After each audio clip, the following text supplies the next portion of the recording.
hablemos de gastronomía turística con Claudia Martínez y Juan Medina. Hola amigos, ¿cómo están? Estamos en un programa más de Hablemos de con Claudia Martínez y en esta ocasión tengo el enorme placer de platicar con una persona brillante a quien considero un amigo y que además fue mi exalumno, bueno, es mi exalumno de hace muchos años ya, Juan Medina. Juan es diseñador, especialista en nuevas tecnologías por la Universidad Europea, es profesor y conferencista y durante más de 15 años ha trabajado estrechamente con el sector gastronómico turístico. Por eso considero tan importante que hoy hablemos de gastronomía turística con Juan Medina. Juan, bienvenido y muchas gracias por aceptar mi invitación para platicar. Cuéntanos, por favor, qué haces y por qué es tan importante lo que haces en el sector gastronómico turístico. Claro que sí. Bueno, primero que nada, Clau, te agradezco muchísimo la invitación. Y bueno, sí son algunos años, ¿no? Quizá poquitos, nada más. Bueno, pues sí, mi nombre es Juan Medina, soy especialista en marketing rural y específicamente en el ámbito de la gastronomía y el turismo rural, en donde, bueno, pues nos hemos desenvuelto desde hace ya 20 años en mi trabajo. Y a partir de ahí, bueno, pues hemos generado líneas de acción muy importantes. Nos venimos a trabajar a la zona rural de la Ciudad de México y bueno, pues eso prácticamente cambió nuestro panorama. Yo soy originario de San Pedro Atópan, de la alcaldía de Milpalta, una de las alcaldías rurales y de suelo de conservación de la Ciudad de México. Y bueno, de origen, pues soy restaurantero. Eso es interesantísimo porque, bueno, mis padres son restauranteros desde hace más de 40 años y platicaba contigo hace un momento que al final del día, pues aunque uno busca salir hacia otros lados, al final, digamos, regresé al tema de la gastronomía y descubrí que me apasionaba tremendamente la gastronomía. Siempre estuve en el ámbito de la gastronomía, pero desde el área de servicio, nunca me había metido como a la cocina, hasta que en algún momento pues faltó un cocinero y le entré y bueno, pues me di cuenta de que era mi pasión, la gastronomía junto con el diseño, junto con el arte y la mercadotecnia y las ventas, ¿no? Y entonces pues dije, bueno, algo tengo que hacer con eso, así es que desarrollé un primer proyecto que fue una agencia de mercadotecnia aquí en la zona de Milpalta, con una visión muy, yo venía de España, así que fue una visión como muy global y con una tendencia muy hacia lo cosmopolitan y todo este rollo. Y bueno, pues finalmente el territorio me fue poniendo en mi lugar y fui adaptándome a las necesidades del sector. Y a partir de ahí, pues también me fui involucrando más en los temas que tienen que ver con la comunidad y que tienen que ver justamente con el tema de territorio. Y bueno, siempre he sido muy inquieto en el tema social. Siempre he tenido como participación en proyectos sociales, políticos, de activismo.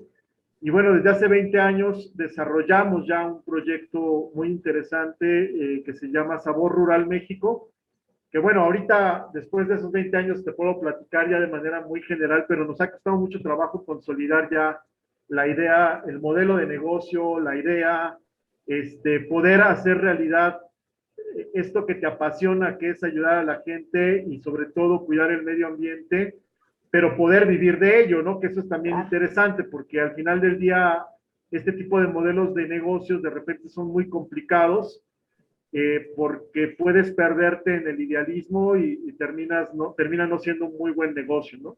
Fíjate entonces, que lo que dices, perdona, continúa. Sí, sí. No, es eso justo. Fíjate que lo que dices es súper importante porque en primera uno pensaría que en la Ciudad de México o en las ciudades grandes ya no hay zonas rurales, ¿no? Sí, claro. O sea, cuando uno habla de la Ciudad de México te imaginas todo menos el campo.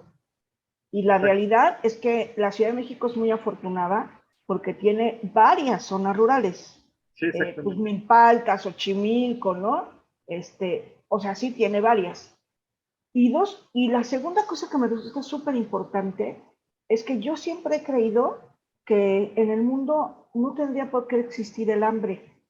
Porque yo cuando camino en la calle me doy cuenta que hay árboles frutales o crecen nopal, o sea, los nopales crecen en todos lados, en el piso las verdolagas, que el limón, que la naranja, que lo que sea, y se pudren, ¿no? O los higos, típico, y se pudren porque nadie se los come.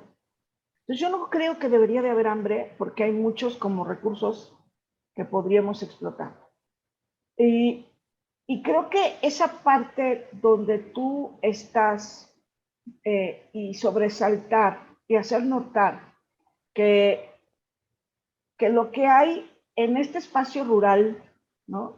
En el campo, tendría que ser súper valorado, mucho más valorado que incluso otros sistemas de producción que dejan menos ganancias.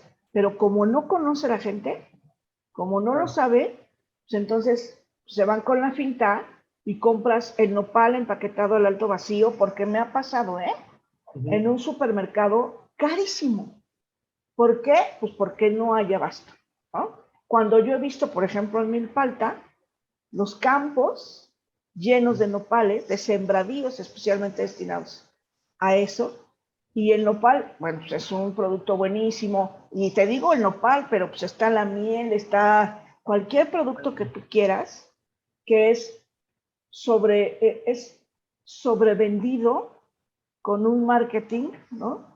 Que solo beneficia al dueño de la productora. Y me parece que tú estás encaminado justo en sentido contrario, para beneficiar más a la gente del campo, ¿no? Entonces, dime, cuéntame de eso. Fíjate que es bien interesante lo que comentas. Si bien es cierto, la Ciudad de México, el suelo de conservación de la Ciudad de México abarca más del 57.6% de la Ciudad de México. Muchas veces, como tú lo indicas, la gente, sobre todo que vive en la ciudad, pues piensa que la ciudad es solamente asfalto y edificios, ¿no? La realidad es que la mayor cantidad de territorio es suelo de conservación. Dentro del suelo de conservación se encuentra la zona rural. En particular, Milpalta tiene, digamos, el 19.8% de territorio de ese suelo de conservación. Somos los que tenemos mayor suelo de conservación. Tlalpan, aunque tiene más territorio, este territorio lamentablemente ya ha sido invadido y en consecuencia ha perdido, digamos, esa naturaleza de conservación que tiene ese suelo.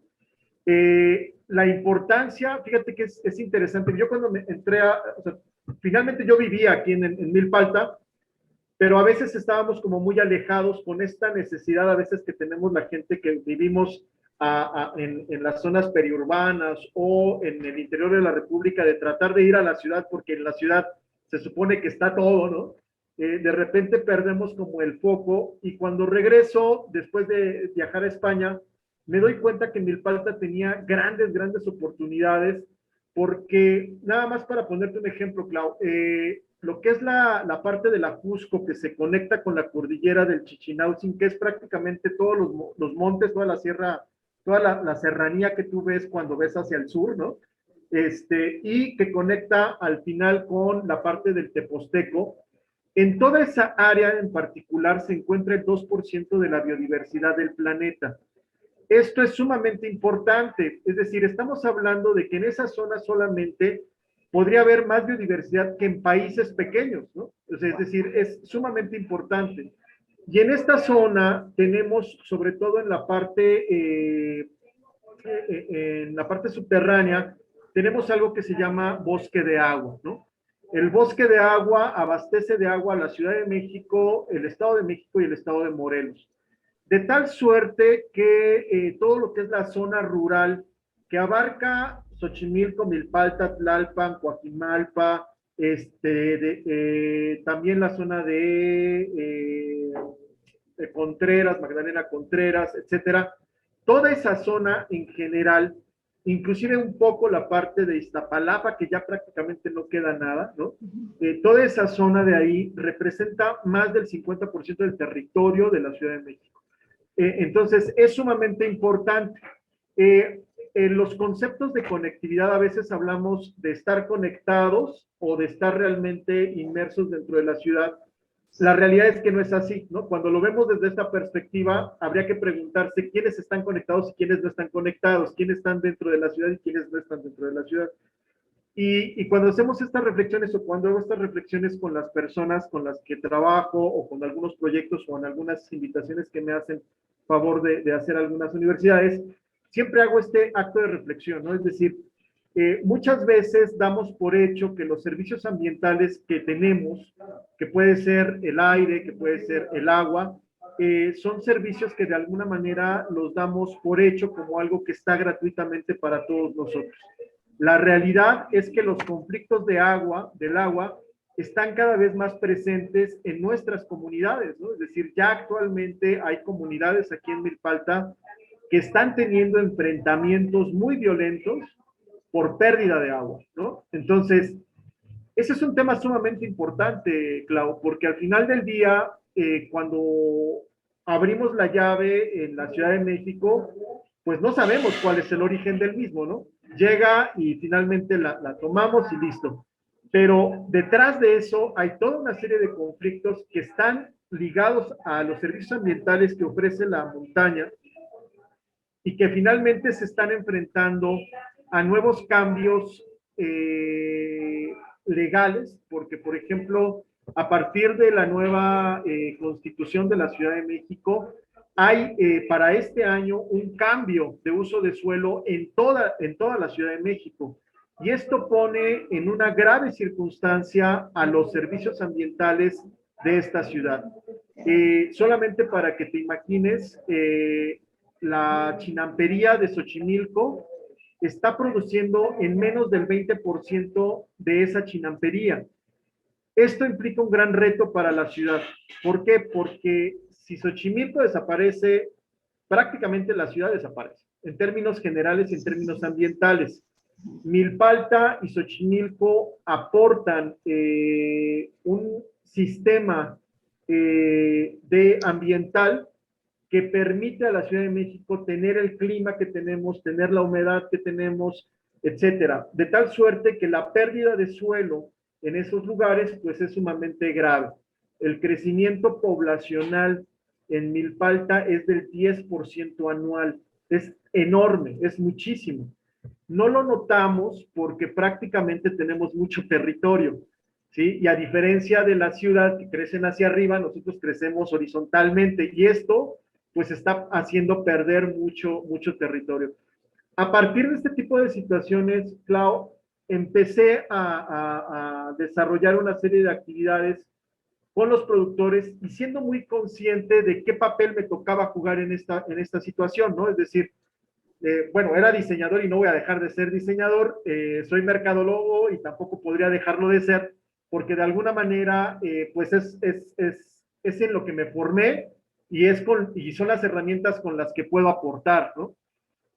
La pregunta aquí era, bueno, ¿y cómo lo vas a hacer, no? Es decir, ¿lo vas a seguir haciendo desde la perspectiva de consumo tradicional o vas a cambiar el modelo o vas a cuestionarte nuevas formas de hacer las cosas? Y desde hace 20 años partimos de un concepto que es justamente consumir localmente y actuar globalmente, ¿no? Es decir, a diferencia de la perspectiva que plantea McLuhan, ¿no? De piensa global y actúa local, nosotros lo hacemos a la inversa desde hace 20 años. ¿Y esto qué quiere decir? Aprovechamos los recursos, la identidad que nos da la localidad y a partir de ahí utilizamos las herramientas que nos da la globalidad para poder generar acciones mucho más puntuales, ¿no? Y ahí entra lo del marketing rural. Sí, exacto. ¿Qué es el marketing rural? ¿Existe el término o tú lo inventaste? No, fíjate que es un concepto que venimos acuñando desde hace 20 años, porque nos dábamos de topes todo el tiempo, ¿no? Porque decíamos, bueno, es que en primera instancia, hacer mercadotecnia en el ámbito de lo rural es completamente diferente de hacerlo en la ciudad, por muchas circunstancias, ¿no? Es decir, uno, para que tú puedas agarrar una cuenta, digamos, en el ámbito de lo rural, tomando en cuenta que el empresario rural, pues puede ser un campesino puede ser un empresario grande, pero con origen rural, etcétera. Las dinámicas cambian en la negociación, en el trabajo, en el discurso, ¿no? Pero por otro lado, decíamos, bueno, que eso lo podemos aplicar acá sin problemas, podemos adaptarnos a la gente de acá, podemos adaptar los conceptos, podemos traer esos conceptos que se utilizan a nivel global y los podemos traer acá sin ningún problema. La pregunta aquí era reflexionar, bueno, eso, ¿por qué nos haría diferentes? O eso, ¿por qué tendría que ser diferente acá? O sea, finalmente, creo que uno de los graves problemas que hemos tenido a nivel mundial y a nivel nación es que los programas de desarrollo nacional que se han venido implementando desde los años 40 partieron de una lógica en donde los recursos eran infinitos, Clau. Y la realidad es que no es así. Los recursos son finitos y en consecuencia los graves problemas que estamos teniendo, por ejemplo, en el tema turístico, en el tema de urbanización, en el tema de transporte, etcétera, pues están dando, ¿no? La alimentación que tú comentabas es fundamental, ¿no? Es decir, Milpalta es una de las principales alcaldías que tiene mayor índice de pobreza, ¿no? O sea, tú te puedes imaginar eso en un territorio en donde tenemos una cantidad de recursos naturales bestial. Ese es ilógico, ¿estás de acuerdo? Entonces, lo que nosotros planteamos es, bueno, ok, si el marketing plantea elementos, las míticas, el mix marketing tradicional, ¿no? De sus 4 P's, es necesario agregar elementos fundamentales como puede ser el concepto de lo holístico, ¿no? Que es un concepto fundamental, porque si tú vas a desarrollar una marca para un productor rural en la comunidad, tienes que entender el contexto, desde dónde sale el producto, por qué está impactando, a cuántas familias va a beneficiar el desarrollo de ese proyecto. Por ejemplo, acabamos de hacer un producto, el desarrollo de una marca para un destilado de pulque, de unos productores de pulque de aquí de la región, llevan 10 años, y lo que ellos buscaban era lanzar una marca nueva, ¿no? Entonces, platicando con ellos, hablando de todo el contexto, que era lo que yo te comentaba, aquí nosotros tenemos que meternos literalmente al territorio, ¿no? Ir a ver los sembradíos, entender por qué, cómo es que surgieron, de dónde surgieron, entender la simbología y el contexto cultural de la planta, en este caso del maguey pulquero, y a partir de ahí generar, digamos, una marca y un proyecto de marketing, pero que tenga una identidad propia, no que copie, porque lo más fácil era, ok, las marcas tradicionales como las mezcalerías o las tequileras, pues tienen ya líneas muy definidas sobre lo que se tiene que hacer y no se tiene que hacer. Pero aquí tendríamos que buscar, digamos, todo el contexto general, ¿no? Entonces, hacer marketing en el ámbito de lo rural es cuestionarte otras cosas que también tienen que ver con el tema de sustentabilidad o sostenibilidad, ¿no? Que bien nos plantea, digamos, estos ejes de lo económico, lo cultural y lo ambiental.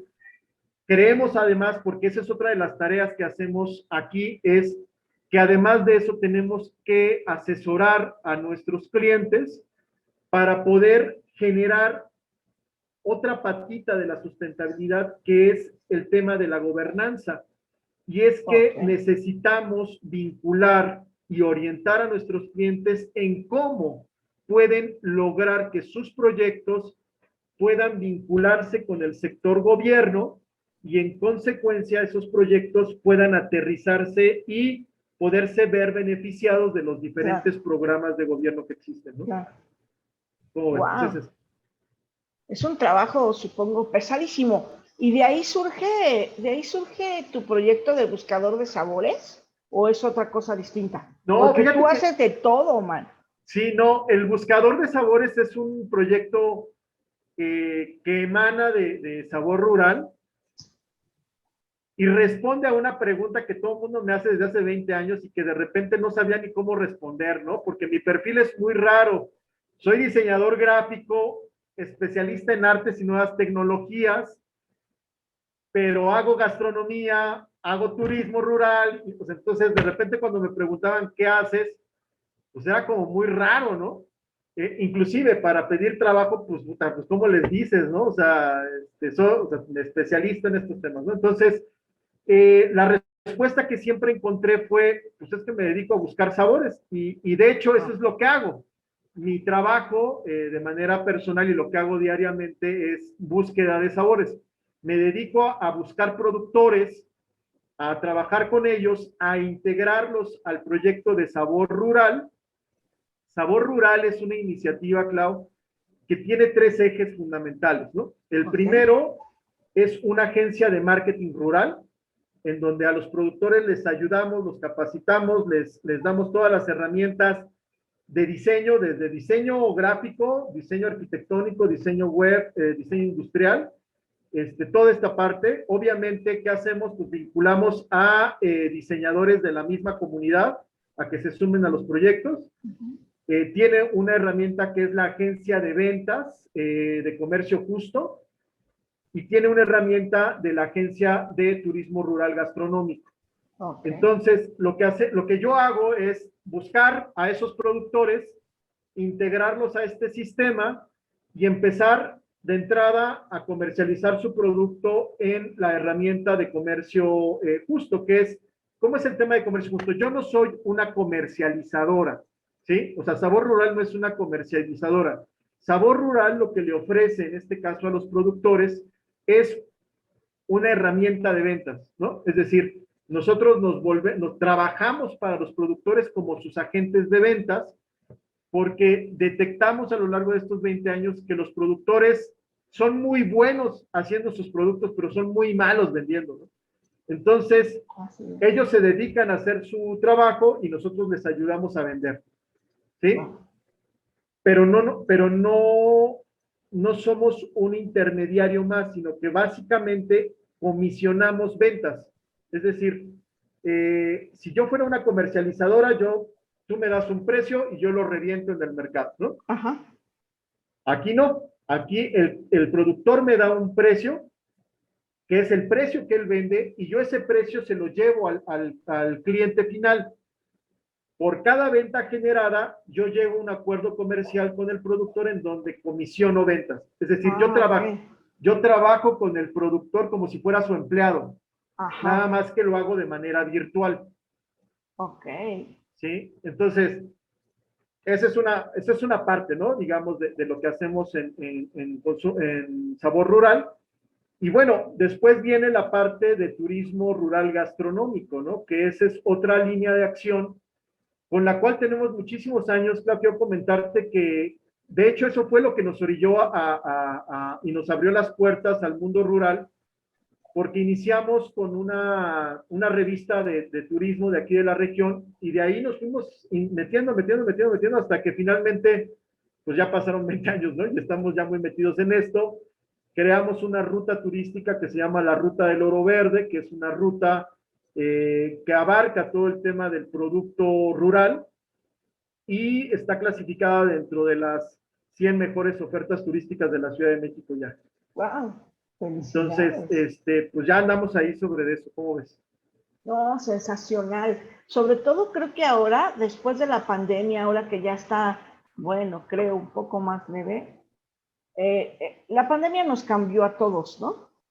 Entonces, claro. Yo he visto mucho en redes, porque yo siempre estoy metida en redes, que la gente busca ya más, por ejemplo, este tipo de turismo rural. El senderismo es algo que ha despuntado muchísimo, ¿no?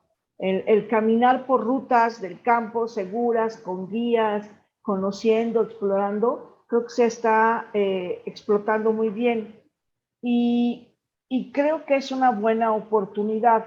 ¿Qué puede hacer la gente, Juan, que nos va a oír, que nos va a ver, porque esto se va a pasar en YouTube y se va a pasar como podcast también? ¿Cómo puede la gente o dónde puede la gente adquirir los productos que ustedes promocionan? ¿O cómo puede participar? O si algún productor dice, ay, a ver, a mí me interesa. ¿Cómo es la dinámica? Porque pues entiendo que esto que nos sacas, perdón, atiendo que esto que nos acabas de platicar de los tres ejes de turismo rural o de gastronomía rural, es una metodología que tú inventaste, un proceso que tú seguramente dedujiste después de mucho tiempo estar trabajando a cierto error. Y la verdad es que es muy valiosa. Yo diría que hasta valdría la pena que escribieras, no sé, un libro, una tesis o algo así, porque me parece que es muy valiosa y que incluso como proyecto se puede vender en otros países muy bien. Pero más allá de eso, ¿cómo la gente puede participar o decir, oigan, a ver, yo no sé cómo, tengo este terreno, tengo esta hectárea que me regaló, me dejó mi abuelito y no sé qué hacer? O quiero hacer turismo rural o quiero comprar productos. ¿Qué haces en ese caso? Cuéntanos. Bueno, pues hay tres ejes, digamos, con los cuales podríamos participar. En primero, el eje que tiene que ver con los productores. Si tú eres un productor, si tú nos estás escuchando y eres un productor de la zona rural de la Ciudad de México, es importante que sean productores. Te voy a decir por qué. Porque si no son productores y son comercializadores, cuando nosotros trabajamos con ellos, el problema es el precio. Se infla demasiado el precio. Y entonces, la idea central que nosotros tenemos es que haya un precio justo para el productor, para el consumidor y para la línea que intervenimos entre esta unión. Entonces, que todos ganemos, ¿no? ¿Sí? Pero cuando ya vemos 4 personas en el camino, pues obviamente esto se infla porque normalmente el comercializador infla prácticamente al doble el producto, ¿no? Entonces, se vuelve muy complicado. De tal suerte que para poder participar en Sabor Rural, lo primero es que tienes que tener un producto ya perfectamente definido, ¿no? Si lo tienes ya envasado, es mucho mejor. No trabajamos producto a granel ahorita por algo muy simple, porque como comercializamos por internet, para nosotros es mucho más práctico ya tenerlo envasado, etcétera, y listo para mandar. Por ejemplo, entonces, mermelada de nopal. Sí, ya tiene que venir envasada con su etiqueta y listo, ¿no? Entonces, todos los productores, o sea, si tú eres productora o cualquier productor, vienen con nosotros o nosotros le hacemos la visita, vemos su producto y llegamos a un esquema de trabajo que es muy simple. Nosotros tenemos un punto de venta físico aquí en San Pedro Atocpan, en donde tenemos algo que le llamamos stock activo. ¿Qué es un stock activo? Que en lugar de que tú como productor tengas las cajas de mermeladas ahí guardadas esperando a venderlas, nosotros las exhibimos en un punto de venta. ¿Y qué va a pasar? Que cuando a mí me hagan un pedido en mayoreo, yo ya no tengo que estarte localizando para ver si me puedes traer el producto, sino que inmediatamente lo tomo y lo mando, ¿no? Okay. Ahora, si a ti te hace falta producto, pues puedes pasar por él sin ningún problema, ¿sí? Entonces, esa es una de las primeras cosas importantes, ser productor y que tu producto ya esté envasado y etiquetado, ¿no? A lo mejor el etiquetado puede ser que no esté etiquetado, no pasa nada, pero el envasado sí es de cajón, ¿no? ¿Sí? Esa es una parte importante. Ahora. ¿Y los permisos correspondientes, por ejemplo, ustedes los tramitan o los tramita el productor? Los tramita el productor. Okay. Nosotros lo que hacemos solamente en caso de, por ejemplo, nosotros manejamos producto a menudeo y producto a mayoreo. Cuando es producto a mayoreo, hay ciertas condiciones que nos pide el cliente, ¿no? Sabes que, oye, pues tu producto tiene que venir con el etiquetado oficial, bla, bla, bla, bla, bla, ¿no? O el tema de COFEPRIS y todo. Bueno, entonces, ahí nosotros hablamos con el productor y si no cuenta él con ese tema, pues entonces lo incitamos a que vaya creciendo, ¿no? Para este tema. Es decir, la idea central de Sabor Rural también es irlos jalando para formalizarse y al final del día podamos comercializar su producto de mejor manera. Si tuviera, por ejemplo, en el caso de la miel estamos trabajando con 3 productores, ¿no?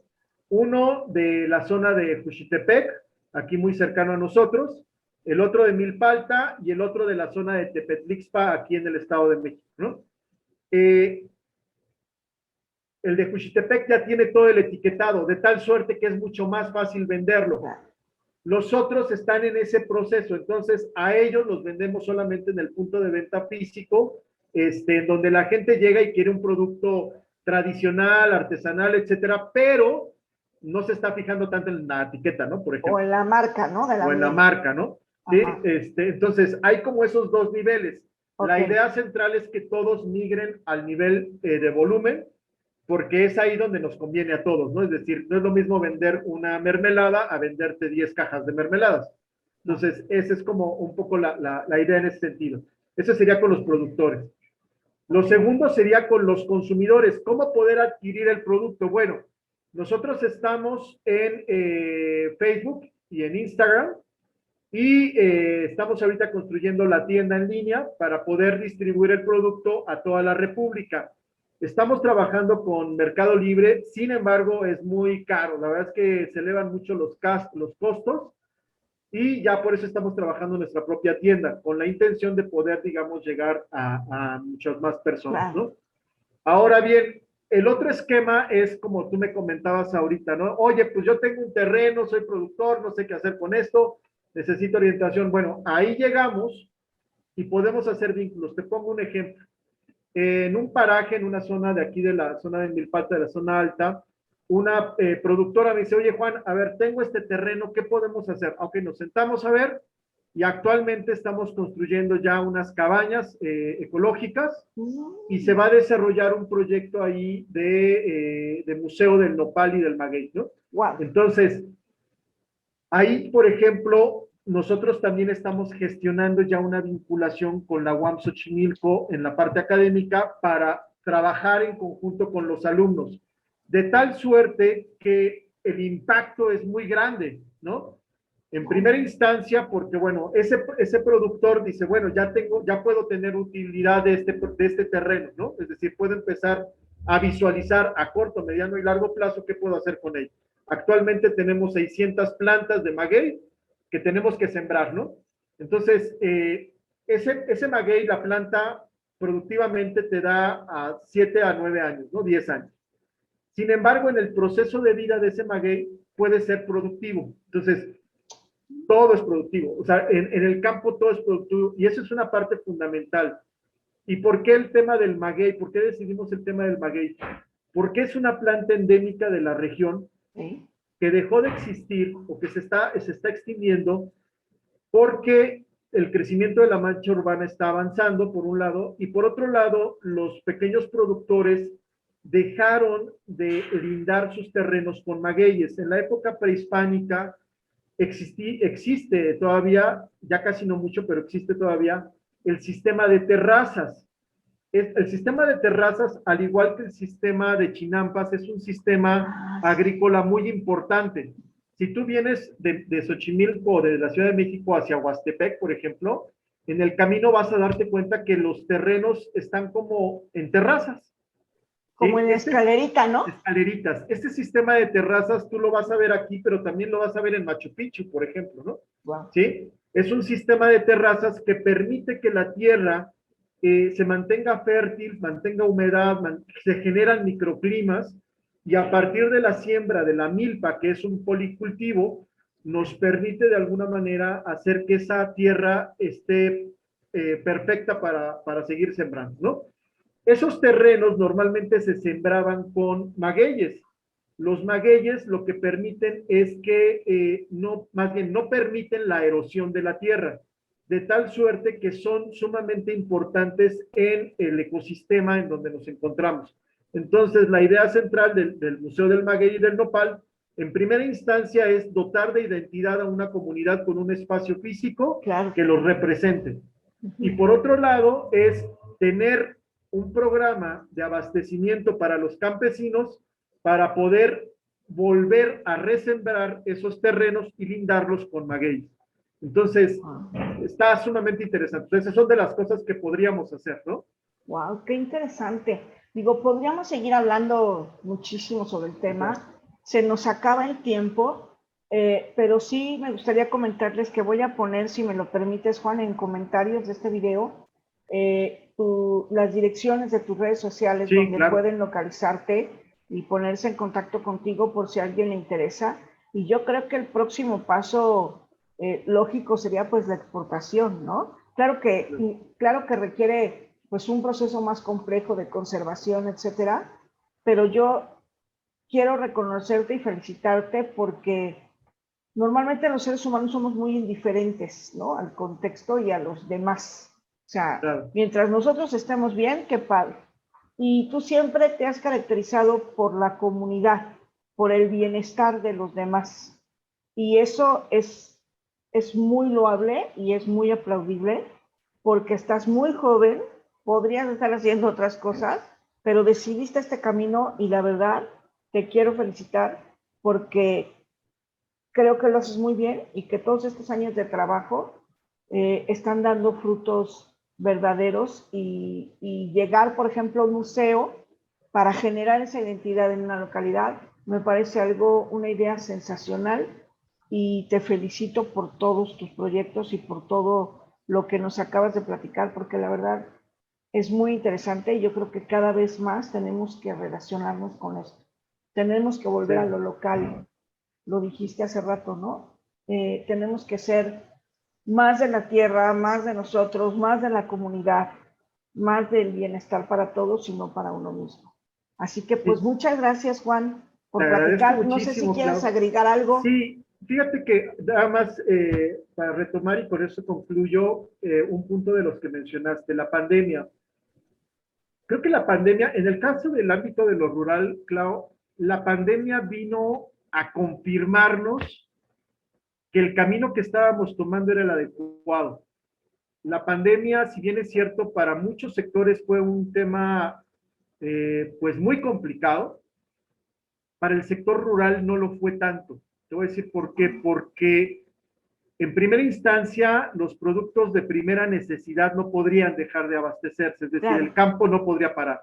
Nosotros aquí en la comunidad no paramos, o sea, nosotros llevamos aquí en el punto de venta abierto todo, o sea, no hemos parado afortunadamente, por un lado. Y por otro lado, la gente empezó a entender y a volverse a preguntar cosas clave, ¿no? Es decir, ¿en realidad necesito esto para algo o no lo Así es. necesito? ¿Qué es más importante, mi salud o que me meta miles de proteínas cuando las puedo tener en un vegetal, ¿no?